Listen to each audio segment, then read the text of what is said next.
नमस्कार, capital TV पर किस्सा यूपी का देख रहे हैं आप। मैं हूं राधिका राज। यूपी में मुसलमान किसका, ये सवाल अब ओवैसी और अखिलेश यादव को बेचैन कर रहा है, क्योंकि चुनाव में केवल 12 महीने रह गए हैं और अभी तक ये क्लियर ही नहीं हो पा रहा है कि मुस्लिम समुदाय का झुकाव किस पार्टी की ओर है, समाजवादी पार्टी या एआईएमआईएम। और अब इसी कंफ्यूजन में ओवैसी और अखिलेश यादव दोनों ही हर सियासी दाव पेच चल रहे हैं कि किसी भी तरह से मुस्लिम वोट बैंक अपने पाले में कर ले।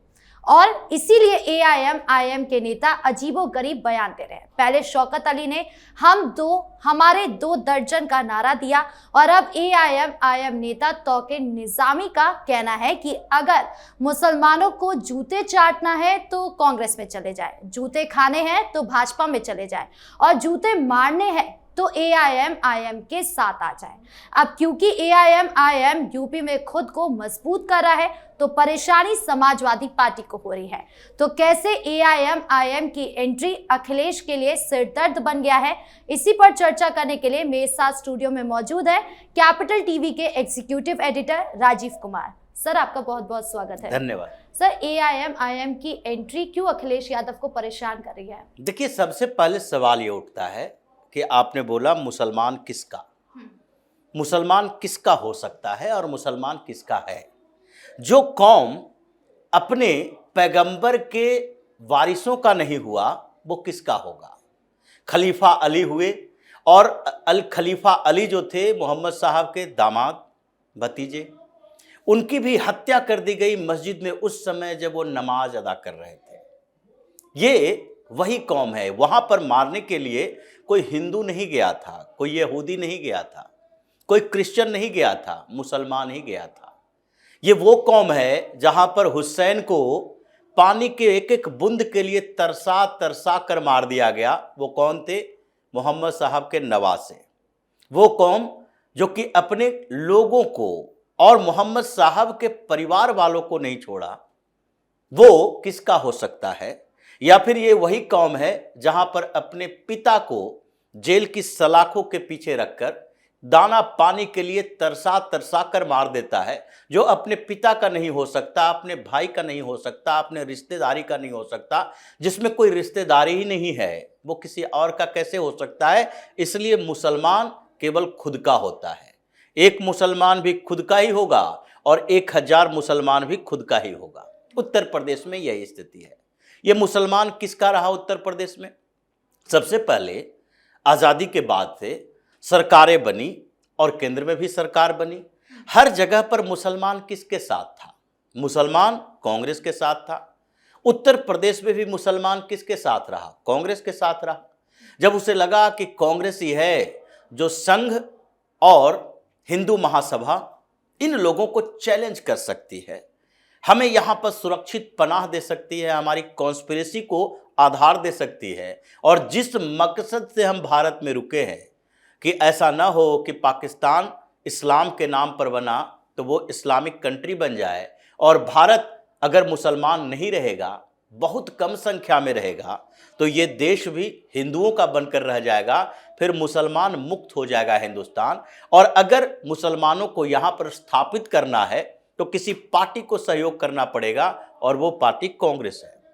तो कुछ समय तक कांग्रेस के साथ, लेकिन कांग्रेस के साथ रहते हुए इन लोगों ने कांग्रेस को धोखा दिया, उत्तर प्रदेश में दिया, क्योंकि इनको लगा कि नया रहनुमा निकल गए हैं। जब बाबरी मस्जिद विध्वंस हुआ तो उस समय कांग्रेस के ऊपर आरोप लगाए गए कि नहीं, ये कांग्रेस का किया धरा है, नरसिम्हा राव ने छोड़ दिया था खुला, और इसलिए कांग्रेस ने बाबरी मस्जिद को विध्वंस होने दिया, तो इसलिए कांग्रेस से बदला लेना है। अब कांग्रेस को छोड़कर कहां जाना है? तो उसी बाबरी मस्जिद में विध्वंस के समय जिन राम के आंदोलनकारियों ने, राम भक्तों ने भूमिका निभाई, उसी के गोलियों से मारकर उसके खून से सरयू को लाल करने वाले मुलायम सिंह यादव इसके नए मसीहा पैदा हुए कि नहीं, यही हमारे मसीहा रहनुमा है। तो इसके बाद मुसलमान कांग्रेस से बदला लेने के लिए मुलायम सिंह यादव की पार्टी के साथ आया। मुलायम सिंह यादव की पार्टी भी धीरे धीरे कई मुद्दों पर कमजोर हुई, तो भारतीय जनता पार्टी को चैलेंज करने के लिए मुसलमान मायावती के साथ भी आया। मायावती, कांग्रेस, अब ये दोनों को छोड़कर अब सीधे अखिलेश यादव के साथ आया जी। अब इसको लगने लगा कि जब ये सेकुलर पार्टियां, जिसको हम सहयोग करते हैं, जो सो कॉल्ड सेकुलरिज्म की बात करके हमें हम अपने साथ रखता है और कुछ हिंदू जातियों को भी अपने साथ रखता है, इसी के कारण ये राजनीतिक तौर पर भारतीय जनता पार्टी को चैलेंज कर पाता है, तो फिर हम इसी को सपोर्ट करें। बिहार में भी ऐसे ही कांग्रेस को छोड़कर राजद के साथ आया, अलग अलग स्टेट में, बंगाल में ममता बनर्जी के साथ आया। तो इसका टारगेट भारतीय जनता पार्टी के खिलाफ बात करना, टारगेट भारतीय जनता पार्टी को हराना। अब ये टारगेट है जो निगेटिव टारगेट। लेकिन इस बीच कंफ्यूजन पैदा हुआ इन लोगों के अंदर भी कि क्या सच में अखिलेश यादव ही चैलेंज कर सकता है, क्या सच में राजद ही चैलेंज कर सकता है, क्या हमारे बीच से निकले हुए नेता जो केवल और केवल मुसलमानों की बात करता है, वो हिंदुओं की बात नहीं करता। अभी राजनीति दो दिशाओं में चल रही है। एक हिंदुत्व की बात करने वाली पार्टी भारतीय जनता पार्टी, जो हिंदुत्व की बात करती है। अलग अलग स्टेट में अलग अलग नेता जो हैं वो अपने आधार पर उतना आक्रामक हो पाते हैं, यानी कि हेमंता बिस्वा शर्मा के अपनी मजबूरी है तो वो ज्यादा आक्रामक दिखते हैं, योगी आदित्यनाथ ज्यादा आक्रामक दिखते हैं। लेकिन कुछ स्टेट में थोड़ी कम आक्रामकता है भारतीय जनता पार्टी के नेताओं में। मध्य प्रदेश हो या राजस्थान हो, उस तरह के आक्रामक नेता भारतीय जनता पार्टी ने नहीं निकाला जैसे योगी आदित्यनाथ, हेमंत बिस्वा शर्मा है या फिर देवेंद्र फडणवीस हैं। तो इसलिए अलग अलग जगहों पर इनकी स्थिति भी अलग रही। लेकिन ये तो तय है कि भारतीय जनता पार्टी ने ये मान लिया है कि हमें बात हिंदुओं की करनी है, हिंदुत्व के आधार पर हम राजनीति को आगे बढ़ाएंगे और कोर हिंदुत्व की पॉलिटिक्स करेंगे। हालांकि सरकार की बात अलग होती है। सरकार में जब आप किसी पोस्ट पद पर होते हो, प्रधानमंत्री हो, गृह मंत्री हो, वो बात करेंगे हिंदुओं की ही, उनकी परंपराओं का प्रदर्शन भी करेंगे। वो पहले के सारे परंपराओं को तोड़ेंगे, धज्जियां उड़ाएंगे, जैसे प्रधानमंत्री मोदी करते हैं। मंदिर जाते हैं, टीका लगाते हैं, यज्ञ में शामिल होते हैं, वस्त्र धारण वैसा करते हैं। योगी तो वही वस्त्र ही धारण करते हैं, भगवान। तो ये लोग लेकिन सरकार में हैं तो डायरेक्ट मुसलमानों के खिलाफ नहीं बोल सकते, इसलिए हिंदुत्व की राजनीति करते हैं। अब मुसलमानों के बीच ये बात चली कि एक तरफ भारतीय जनता पार्टी जो हिंदुओं की बात करती है, दूसरी तरफ ये सो कॉल्ड सेकुलर पार्टियां जो सेकुलरिज्म की बात करती है, बीच बीच में चलने वाली, कि न हिंदुओं की बात न मुसलमानों की बात, हम बीच में चलेंगे। हालांकि मुस्लिम अपीजमेंट की पॉलिटिक्स करेंगे। तो इसलिए इन लोगों को लगने लगा, जैसे राहुल गांधी के ऊपर सवाल उठा, अखिलेश यादव के ऊपर सवाल उठा, कि नहीं, इस बीच जितने जगहों पर ओवैसी ने चुनाव लड़े वहां पर ऐसा नहीं है कि मुसलमान उनको वोट नहीं दिया, उनको सफलता नहीं मिली। लेकिन इससे यह भी नहीं साबित हुआ कि मुसलमान अगर ओवैसी की पार्टी को वोट दे रहा है, उसी के वजह से दूसरी जो विपक्ष में बैठी पार्टियां हार रही है। किसी भी स्टेट में ऐसी स्थिति नहीं है। एक आध जगह छोड़ दें, जैसे जम्मू कश्मीर की बात छोड़ दें, घाटी के क्षेत्र के मुसलमान एकजुट होकर वोट देता है, ज्यादा सीटें, और उसके बाद सरकार उसकी बन जाती है। या केरल में एकजुट होकर वोट देगा, सरकार बनाने के करीब पहुंच जाएगा। ममता बनर्जी के खिलाफ अगर भारतीय जनता पार्टी के खिलाफ भी मुसलमान एकजुट होकर ममता बनर्जी को वोट दे और दूसरी तरफ हिंदू एकीकृत हो जाए, ध्रुवीकृत हो जाए, हिंदू पोलराइजेशन हो जाए, तो फिर ममता बनर्जी की सरकार नहीं बचेगी। भारतीय जनता पार्टी को वोट बिहार में मुसलमान नहीं देते। अगर भारतीय जनता पार्टी के खिलाफ राजद को सारा मुसलमान वोट दे देता, जो कि दिया भी है, तो क्या कांग्रेस राजद की सरकार वहां बन जाती? ये लोग 20 सीटें ज्यादा ला सकते थे। क्या आंकड़ा होता? 45 होता, 50 होता। आप 100 का आंकड़ा पूरा नहीं कर सकते थे।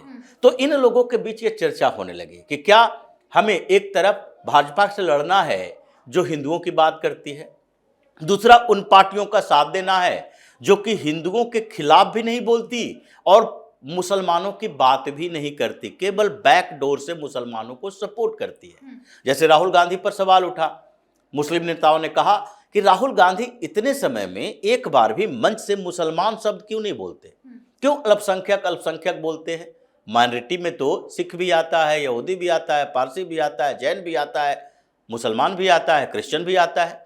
तो आप किसकी बात कर रहे हो? मुसलमान शब्द क्यों नहीं बोल रहे? क्योंकि इन लोगों को लग रहा है कि या तो तुम मुसलमान शब्द बोलो, मुसलमानों का खुलकर समर्थन करो, नहीं तो हम तुम्हारा साथ नहीं देंगे।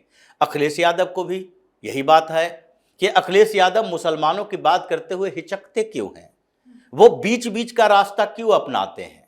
माफियाओं के साथ बात करेंगे कि एक वर्ग को टारगेट किया जा रहा है, लेकिन ये बताओ एक वर्ग मुसलमान है तो तुम बताओ कि मुसलमानों को टारगेट किया जा रहा है तो हिंदू तुमसे नाराज होंगे। तो इसलिए अब ये मुसलमानों के बीच कई जगह पर चर्चा चली कि अब हमें भी एक पक्ष लेना पड़ेगा।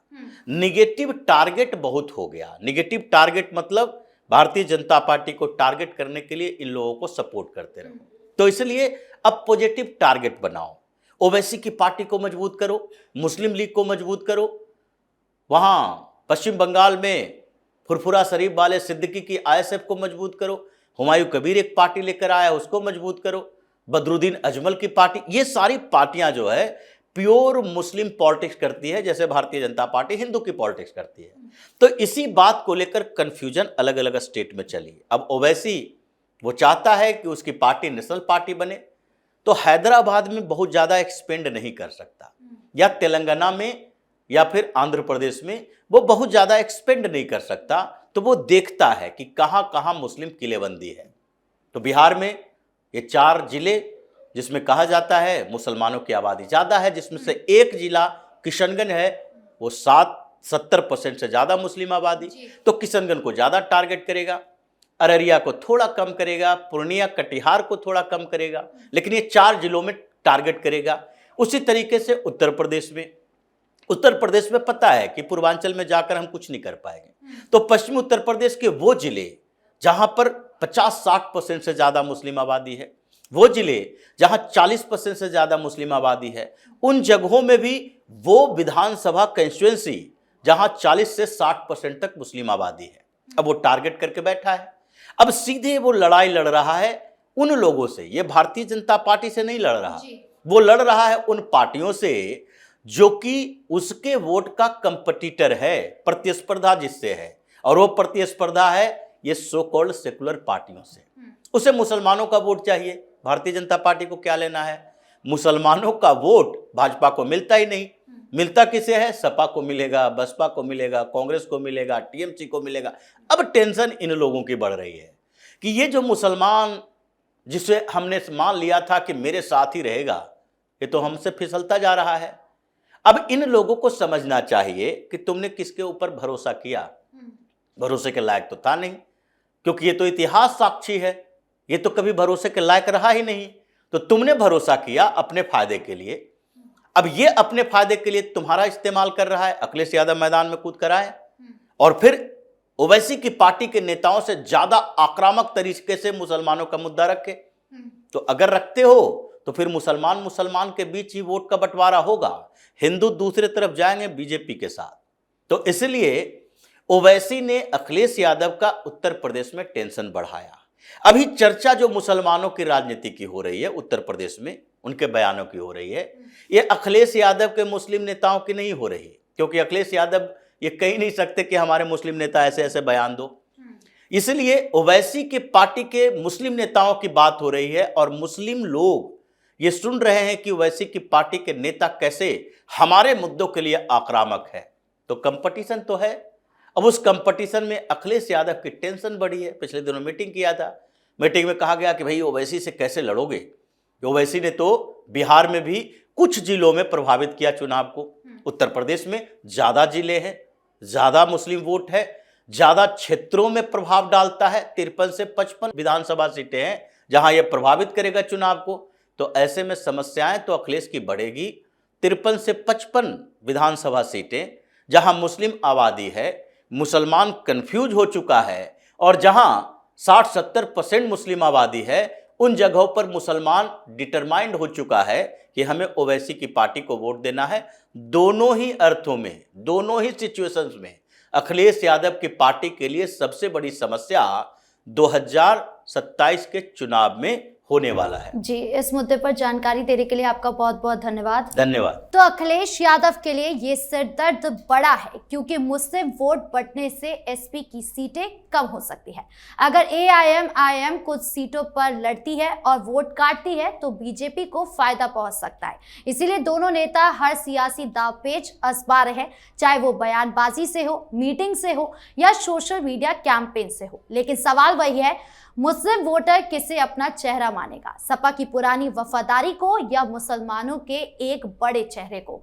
चुनाव नजदीक है, आते आते ये कंफ्यूजन और गहरा होगा और इसका जवाब जानना इसलिए जरूरी है क्योंकि मुस्लिम समुदाय का फैसला न सिर्फ यूपी के समीकरण तय करेगा बल्कि पूरे उत्तर भारत की राजनीति को नया मोड़ भी दे सकता है। आपको क्या लगता है, कमेंट बॉक्स में जरूर बताएं। धन्यवाद।